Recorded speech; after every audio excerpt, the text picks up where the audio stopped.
Hey folks, Quilling here, and welcome to the next episode in our Unity 2D Space Shooter tutorial. In the last episode, we brought in some graphics and defined them in the game. We also talked about our camera setup. In this episode, we're going to do a little bit of scripting. We're going to have our unit move around.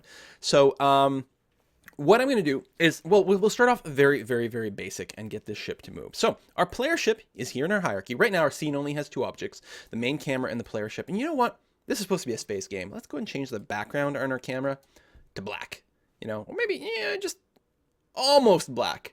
Something like that. We can put in some stars or something later on. We'll see. Maybe I'll leave that to an exercise for the viewers. So we got our player ship. I want the player ship to move. So we are going to need a script on it. We're going to need to do a little bit of programming. There's two different ways to set up a script. One, you could create one over in the project view, create, and either use JavaScript or C# script or Booscript. I will use C# because of reasons I'll explain in a little bit. But you can really use whatever you want. You can also go to add component and start like typing things in here, like player movement or something like that. And if it doesn't exist in your project, then you can go and use script and create it that way. For this purpose, I will go ahead in the project view. You can use create, or you can also right click and create, and I'll create a C# script. So I think player movement is fine. Yeah, I like it. Player movement. I'm going to call it that.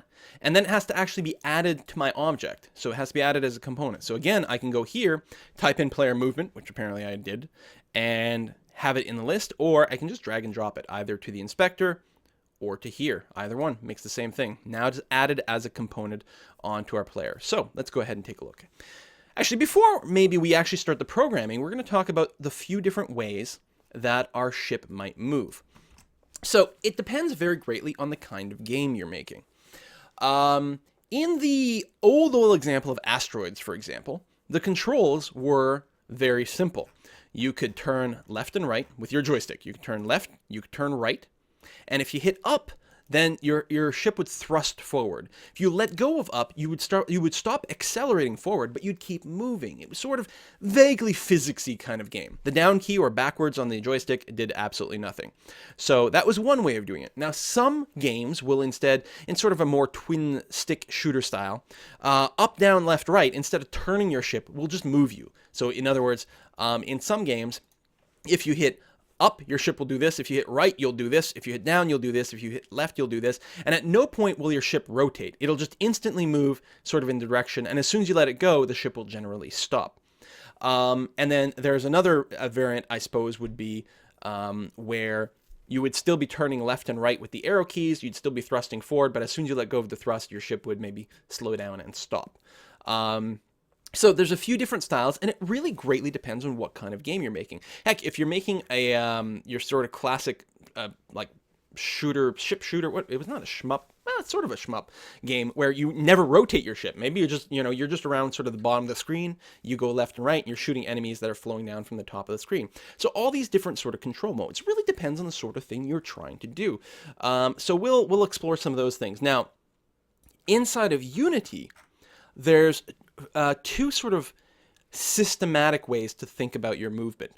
If you're trying to make a physicsy kind of game where you're using forces and your ship has momentum and letting go of the thrusters will keep your ship going in that direction, you could implement this using the actual built into Unity physics system. You would apply a rigid body to your ship, you would define a collider around it, and that would be used, and you'd be applying physical forces to your ship to get it to move. The other way of doing it is usually referred to as a kinematic way, where you're sort of, just sort of setting values directly. You're not using the built-in physics system. There's pros and cons to both. In this particular exercise, we will not be using the physics system. Stay tuned at some point. I have done a few physicsy tutorials in the past, and I will probably do a few more in the future because it seems to be a big sticking point for people. A, it's cool. B, it's a little bit confusing. So we won't be using real physics movement. And by real physics movement, like I can give you a quick example here. If I go very quickly, if I go and add a rigid body 2D and say a box collider 2D to this object, and I hit play, I'll actually see it fall because by default it's affected by gravity. Now I could turn that off, gravity scale. I could hit 0. So now it's no longer affected by gravity. But let's say I take this ship, I move it down. Let's say I grab an enemy over here, and I do the same thing. Rigid body, 2D, and box collider, 2D. And let's say I hit play. it'll hit and then move the other one, right? That's a physics system. The physical laws of the real universe will affect these things. I don't think that's actually appropriate for the game that we're making, to be honest. I think that that's a little bit out of place. Let me go ahead and get rid of the enemy. I know this was a bit of a diversion. I sort of, spun off on things. Let's remove the box colliders and the rigid bodies. So we're back where we were. We just have the player ship. It's got the player movement script on it. Nothing else is happening. The script is empty. So let's go and start looking at this very, very simply and how we want our ship to move. Let's say we are deciding to do this sort of system where you have to turn left and right, and forward will add thrust to your ship up to a certain speed. It'll be very sort of asteroids style. We might make it a little bit easier in that if you hold the back key, you'll use some sort of brakes to slow down and stop. Because, sure, why not? All right, so what's involved in that? Well, the big thing will be inside of update, which runs once per frame. Oh, hold on, I need to do that. I need to embiggen my text. There we go, so people can see it properly. Once per frame, something will happen in update. And this is where we're going to want to check the player input. Now, there are two versions of update. There's update and there's fixed update. Fixed update is not called once per frame. It's called once per tick of the physics engine, which by default is something like 50 times per second. And if you're doing changes that involve the physics system, or generally trying to move things around where colliders matter, the idea is generally to do that within the fixed update because of reasons. However, anytime you are reading inputs and outputs from the player, you absolutely definitely want to do this within update. And the reason is this. There's this input sort of class. And in there you can do things like get button, or get axis, or get key. So there's the get key version, and there's also key down or button down, and key up, right? So get key down, get key up, and there's get button down, get button up. Also the mouse button versions. Now these work slightly differently from one another. Let's say get key, okay? Get key requires a string. So you pass it some sort of name like dot space. You can use these key codes as a helper thing here. So you can say this, you're trying to figure out if the space bar is being held down. Get key will return true if you're currently holding down the space bar, and false if you are not currently holding down the space bar. Now this will work fine within fixed update because it's simply a state thing. Hey, right now is the space bar being held down? Get key down, on the other hand, works differently. This tells you if the space key was hit this frame. Okay, not if it's currently, obviously it will be currently being held down, but it's the question is specifically, last frame was the spacebar up, and this frame the spacebar is down. Is this the very first frame that we hit the spacebar? So this will not repeat. If you push down on the spacebar and hold it down, get key down will only ever fire once, the one frame that it actually triggered on. Likewise, get key up will tell you if the key was released on this frame. This works perfectly well in update, but inside a fixed update, because your actual frame rate is different than your physics update, get key down and get key up won't work properly in fixed update. So, depending on exactly what you're trying to do, you might want to do things in either update or fixed update or differently. In fact, if you want to be kind of really precise about it, you can actually break your stuff up. In update, you will do all your reading of the input, but you won't actually do anything yet. You'll just set flags, like you can set some Boolean, like is player shooting or something like this, right? If the spacebar was hit, then the player shot this round. And then in your fixed update, you can do things in there. A few different ways to structure it. I know this is getting a little bit esoteric. I'm apologizing about that right away. Let's get our own things working. For our situation, because we're, well, let me think here. We're going to do things in update. Everything should work perfectly fine in update because we're not really going to be using the Unity physics system, so it should be okay. So, what do we want to do? Well, we want to turn left and right if the left and right arrow key are pushed down, and up, and we want to go forward if the up key is hit. So let's talk about what it means to hit the up key. So we've got a few different ways of checking this, and certainly we don't want to use the down version We just want to use the regular get version because as long as the up key is being held, we will accelerate forward, right? So we don't care if it went down this frame. We want just to know if it's down in general. So we're going to want something like if input dot, whoops, silly autocomplete. If input dot what? Well, we could put in get key, and then there's the key code for up arrow. And while this would work fine, this hard codes it into our script. What if the player wants to remap their inputs, right? What if they want to change what the up arrow is? What if they're playing with a joystick or a controller? What if you want to port your game to the Xbox or something like that? What happens if you want to put it onto a tablet? Well, they don't have an up arrow key. So how does all this stuff work? The better thing to do for this particular thing is probably, well, there's get button. So get button, the difference between get button and get key is get button needs an actual string. It needs something in here. What is this something? Let's go back into Unity and check that out. In your Unity edit, project settings, input, and then check your inspector and expand your little axes over here. This defines a bunch of buttons inside of your game. Buttons that do things.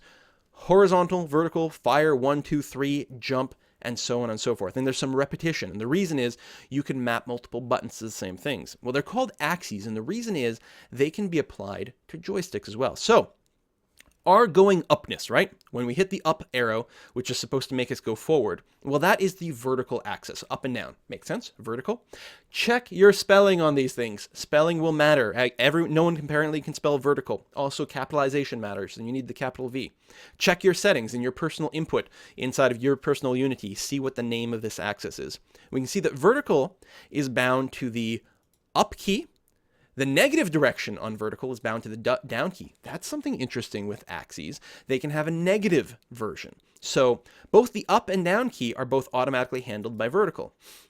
Also, W and S, which because WASD is a very common position for first-person shooters that people use for inputs there. So we have an alternate negative and positive button. So up, down, and S and W are both taken care of. And if we go down to the other vertical over here, we can see that it is a joystick axis that is captured there. So up here, it's type key or mouse button, and over here, it is type joystick axis. And which joystick axis? The Y axis. Whoops, I accidentally clicked off. Kind of annoying. Project settings, input. Over here in the first vertical, it says key or mouse button, and then it also has axis and joystick number, but this doesn't matter over here because it's a key or mouse button, the axes don't matter in any way whatsoever. So now we know if we somehow tie into the vertical axis, we will have up, down, S, W, and a joystick taken care of automatically for us, which is great. Let's go back into our script. So instead of get button or get key, although get button here, get button vertical, this would return true if we're pushing the vertical button, which is to say the up button. That would be true, but this isn't really what we want. What we'd like to do here, we don't want a true or false is up being held down. We want to use the vertical axis like an actual vertical axis in that forward and backwards. That's very cool. So get axis vertical. This is going to return a number. If the axis isn't being touched at all, it'll return 0. If we're pushing forward, either the up key, the W key, or literally forward on the joystick, it'll return a number of 1. The nice thing about this is on a joystick, you can just put a little pressure on the joystick. Instead of 1, it'll return maybe 0.2 or 0.4 or 0.6 as you speed up more. Likewise, if you're pushing backwards, if you're the down key or the S key, or you're pulling backwards on the joystick, it'll return a negative number. So get axis here can actually return a number from -1 to 1.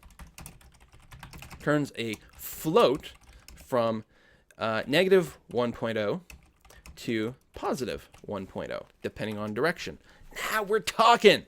Okay, so we're going to get that number. What do we do with it? Well, we want to move forward, right? Or backwards. Apparently we can move backwards with this. Well, that's pretty cool. So what are we going to do? We're going to change our position. We know in our little spaceshipy bit here, if we click on our player ship, if the, let's set it back to 0 and 0. Come on. There we go. If the Y-axis becomes positive, like you can see it's growing in the positive direction on the y-axis, we will move forward. If it goes smaller or goes towards the negative direction, we'll move backwards. Okay, so what if we take this number and plug it into our position? All right, let's give that a try. So our position is controlled by a component called the transform. The transform controls our position, our rotation, and our scale. So transform dot position dot y. What if we just change this? Well, there's kind of a catch. The first catch is we can't change it. Let's do a test. Let's try to set the y to be equal to 2. Okay, so right now we are going to be, oops, let's do this. So right now our player ship is nicely centered, 0, 0, 0. We want the script to try to set it to position of 2. Right away we get an error. Cannot modify a value type return value of, what does this mean? Consider storing the value in a temporary variable. Now, if you're working in the JavaScript version or Unity script version, you don't have to worry about this. But in C#, the thing is you can't write directly to position.anything. Instead, what you have to do is something more like this. You have to get a new vector3, we'll call it pause, and we'll save our position in there. Now what we can do is we can set things, so position.y, we can set this to say 2, and now we can write this vector back into our position. Transform.position equals pause. So let's go ahead and hit play. And you can see as soon as we start, it bumps forward, right? Play, boop. And if we look, yep, it's got a position of 2. And we stop, it's going back to 0. Boop. Okay, so now we know that if we change this pause.y, we'll move forward. So what if we just, instead of setting it directly, let's do something like pause.y will get increased by our input right over here. So if we hold forward, y will improve. So this is a short form. It's literally the same thing as saying pause.y plus this. So our current y, we're going to add our vertical axis modifier to it, and then write that in here, and then we're going to send that to our transform.position. Okay? Just that this is a slightly shorter way of writing that. Let's see what happens now. This is going to be a little bit nuts. I'm going to hit the button. Vroom. Oh, well, it's not quite as nuts as I expected. Vroom, vroom, vroom. All right, it's pretty fast. Because we didn't ask ourselves the question of, all right, how fast is this? I mean, obviously, when I'm hitting the up arrow, we're going to be adding 1 to the position. Every frame is exactly what's going to be happening. Every single frame, and this is running, right now I think it's VSync, so about 60 frames a second. So 60 times a second, we're going to be adding 1 to the Y. That's not what we want. We want some sort of time-based speed going on here. How fast should our ship go? Well, we're going to have to create some sort of variable for that to keep track of what our max speed should be. All right, it's a good question. So let's go ahead. We're going to create a float, and we're going to call it max speed. And we're going to set it to, I don't know, let's say its speed should be something like 5. Okay, that's fine. If you want to use decimals like this, you'll get an error. I'll show you right here. Literal of type double cannot be implicitly converted to a float. Because we're using a float here in C#, decimals like this are a double type, which we could use. We could set a double in here, and that would get rid of that error. But then we get an error somewhere else. And the reason is all vectors and everything in Unity all use floats. So you might as well just use floats, which are perfectly fine for this. And just put a little f at the end of your decimal number to tell C# that this is a float type literal. So we're going to do that. Excellent. No error. We get a warning that max speed, we don't use it for anything. We set it, and then we never use it. Okay, so we're going to use it over here. So we want, well, what do we want? Instead of adding a certain number every frame, we want to make it over time, right? Okay. If update is running 30 frames a second or 60 frames a second, we want to take whatever our speed is supposed to do, we want to add a 30th of that instead of the full speed. If we're, we were going at 100 miles an hour, well, then we only want to add a portion of that representing the amount of time that this frame is taken to process. And there's a variable called that. We can take our, I know I'm not doing a very good job of explaining this, but let me get rid of this bit, okay? Our little vertical bit. We'll just put in a comment and save it for later. We're going to add our speed, but instead of adding our max speed every frame, we're going to add our max speed times time.delta time. Delta time is the amount of seconds that have passed since the last time update was ran. Normally, this will be far, far below 0, right? This will be, if we're running at 30 frames per second, it'll be a 30th of a second. So it'll be 0.033333. So we're multiplying our speed by that, which means we're not adding 3.5. We're adding a tiny fraction of 3.5 every frame. And that means we should advance by 3.5 every second. Let's actually test this. We're going to set this to 1. And if we look at our y over here, when I hit play, y should go up by 1 every second. And go. 1, 2, 3, 4, 5. That feels pretty much like a second. So now we're going to set our speed to, say, 3.5. I have no idea if this is going to be appropriate. That's a speed, maybe a little faster. Maybe we'll call it a speed of 5. Now, right now, we're just doing that every turn. So what instead we want to do, instead of just advancing forward at that speed every frame, we only want to advance forward when we're actually hitting forward. And again, we could wrap all this in an if, but instead of using an if the forward key is being applied, we can simply multiply it by our vertical axis. And the reason is, if we're not holding anything down here, this is going to be 0. 0 times something is going to be 0, no matter what. So right now, if we're not holding down any keys, we won't move. If we push forward, this will return equal to 1. So 1 times max speed will simply be max speed. So we'll advance at max speed. And if we're holding backwards, it'll be -1, which means we'll be moving it in reverse of our max speed. Okay, let's go ahead and hit play. I'm going to hit the up key. Hit the down key. That's pretty good. I like that. Now you might notice when I hit the up key, it might be a little hard to tell. When I hit the up key, we actually start slowly and then sort of build up a little bit of speed.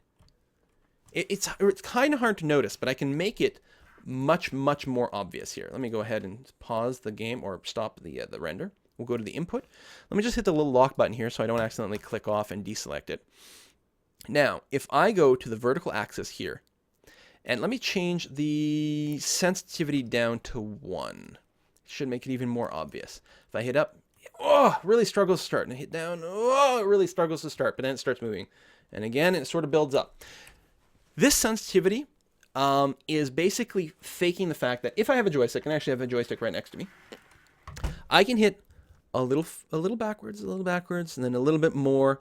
And it takes a certain amount of time for me to push the stick all the way to the front. It doesn't necessarily respond immediately, and maybe it shouldn't. Not only that, but when I let go of the stick, it takes a little while for it to, recenter. And certainly I can sort of slowly let go of the stick as well. Full speed and stop. So sensitivity is how quickly it starts. So if I set the sensitivity to like 1,000, now when I hit my button, it'll instantly move to full speed. Boop. So what this represents is when we hit the up button, input vertical will not return 1 immediately. It'll return 0.1, 0.2, 0.3, 0.4, 0.5, now we're returning the full 1. And then the gravity represents how long it takes to go back to 0. So again, on a 1, if I let go of the forward button, it's going to go from 1 to 0.9, 0.8, 0.7, 0.6, and so on and so forth. If I set the gravity to something like 1,000, then it'll instantly, as soon as I let go, it stops. Just some big number. It'll basically go from 1 to 0 instantaneously. So again, depending on what you're trying to do in your game, you might want some different stuff. So you can fiddle around with a little bit of that. I'm going to go ahead and leave it at 3 and 3. It felt very organic to me. Oops. Also, any changes you make while the game is running will not necessarily be saved to your scene. So there we go. Stop the game, make the change. I kind of like it. I like that little bit of a slowdown. Now, we could have affected it in different ways. We could do the speed up and slow down in different types of, scripting and whatever. But this is a pretty good way of doing it, this sort of Unity way of doing it. And it feels pretty right. Okay, next thing. This part's taking a little longer than I expected. Hopefully I'm not bogging things down with too many details. Next thing we're going to want to do, left and right turning. Okay, well, there's a few different ways of doing that. But let's see. So we're going to change these comments to move the ship. And above that, we're going to go rotate the ship. It doesn't really matter what order we do things in, but we'll go ahead and process the rotation first. So it's going to be pretty damn similar to what's going on down here, right? We're going to use a different part of the transform. And instead of a vector 3, it's going to be a quaternion. Well, trying to think of the best way to do this. So rotations in 3D systems are held in quaternions. Quaternions are black magic. Okay, it's math that it's a little complicated to explain on the fly, but they're a way to track rotations that avoids a whole slew of problems. Okay, but it is, it's deep math. So the problem is they're really good for true representations of rotation, but a little bit hard to work with manually. We'll go ahead and grab the rotation quaternion. The same thing, transform.rotation, which is a quaternion. And then we're going to make changes to it. Now, you'll notice, actually, as we go through here, if I hit dot, there's a function here called rotate. Well, there's another one called translate. Okay? I want to show this off. But we don't actually have to do this. Let me show you very quickly. I can comment this whole bit out. Whoops.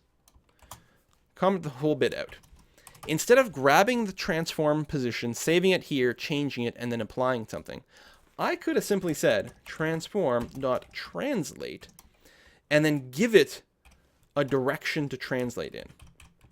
So if I do something like, so we're going to translate, we want to translate along the y vector. So we're going to give it a vector which has an x of 0, a y of this thing, and a z of 0. If I hit play, we're going to be exactly where we were before.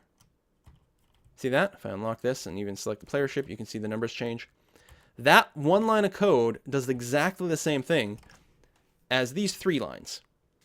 Now, is one better than the other? Is one faster than the other? I'm pretty sure translate just basically does this. And I quite like the explicitness here. Plus, it lets us do more messing around with the position if we want. We might want to do more stuff here that might be slightly inconvenient here. Plus, I don't like, the new vector inside, and we could put in a temporary placeholder variable and yada, yada, yada. Let's do this. I think this is pretty straightforward. So we're going to take the same approach with the rotation. But I will note that we could just go transform.rotation, or rotate, and give it an angle in there. All right, so we're going to grab the current rotation. Now, what do we want to do? We want to, well, when our input here is applied, we want to turn this around. What does this mean? Well, when we rotate, and we talked about it already, when we rotate our ship, we want to rotate around the z-axis. Okay? We want to rotate around the z-axis. So you can't, there is technically rot.z. There is a z there, or a z if you're American. There's a z there, but it's not the z you're looking for. What you actually want is the Euler angles.z. Quaternions have an x, y, a z, and a w, and they don't work the way you expect. But on any quaternion, you can ask for the Euler angles, and that's your classic x, y, z. So this is the thing that we want to change. Now, we can't change it directly, same as we can't change some of these other things directly. But what we can do is we can stuff this in a float. Like that. We can save it like that. And now we can make changes to it.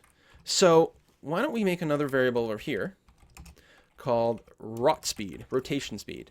And this will be the number of degrees we can turn in 1 second, is basically what this will represent.